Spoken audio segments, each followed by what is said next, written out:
Well, it's nice to see you again, Bev. I think that this really is the Russians rolling out their old playbook from Chechnya, Syria. Everything else they've tried in Ukraine hasn't worked so far. The Ukrainian people, the Ukrainian military, and the Ukrainian president have been staunch in the defence of their country. So Russia's decided they're going to terrorise Ukrainians into some form of capitulation. These are just the methods they're using. They're unethical. They're illegal, and in some respects, they will eventually be found as war crimes. And then, give us a sense of the process. I mean, it's still the conflict is raging, but how often are people held accountable for these sorts of crimes down the track? Well, the ICC has launched an investigation into the events in Ukraine all the way back to 2013, but it will include this war. Unfortunately, these investigations do take a long time, not months, but years. But when war crimes are committed, we should never, ever give up bringing those who committed them to justice, just as it took decades to bring Nazis to justice. Yeah. Well, let's come to this offensive, which continues to rage. As you point out, it's targeting civilians, as we see every day. Is it your assessment that on the ground, the Russian offensive is stalling? I think, Bev, we could say that it's pretty much culminated at this point in time.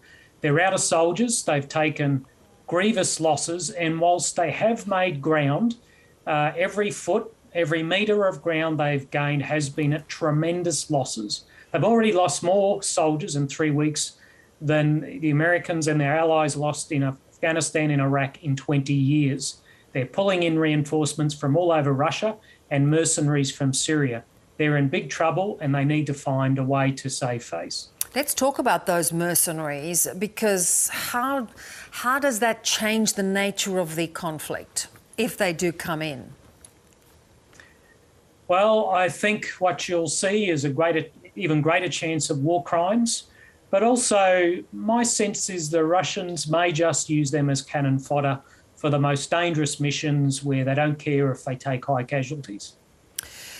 What are your observations of how Ukraine is managing to regroup, resisting cities that Russia would have expected to have taken control of by now?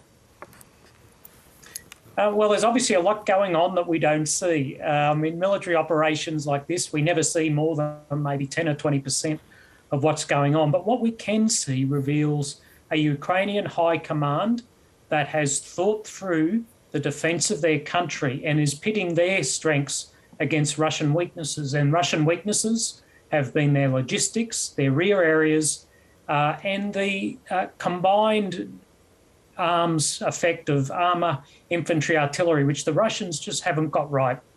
So you don't see leadership directly, but you see it indirectly impacting on the performance of forces, and the Ukrainians have done a tremendous job. Yeah. And I think, as you said to us last time, the Ukrainians have the sense of purpose. There is the sense that they have right on their side in this conflict with the world united behind them. I think they definitely have a great sense of purpose. Their president has unified their people.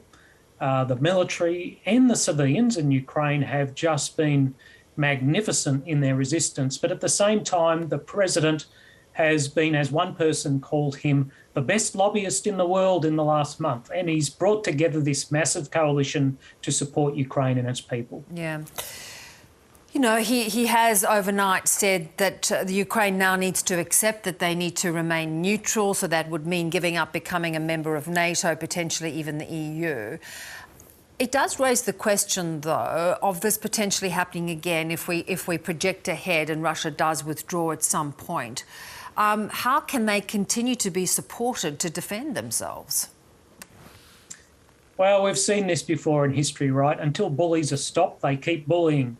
And even if Russia does pull out, if Putin remains in charge of that country, what's to stop him doing this to another country on his periphery? I think this is going to change the entire security architecture of Europe in the wake of this invasion. And I think we're going to see a different EU and a different NATO which will emerge. Really lovely to have your analysis, so important at this time. Thank you so much. Thank you.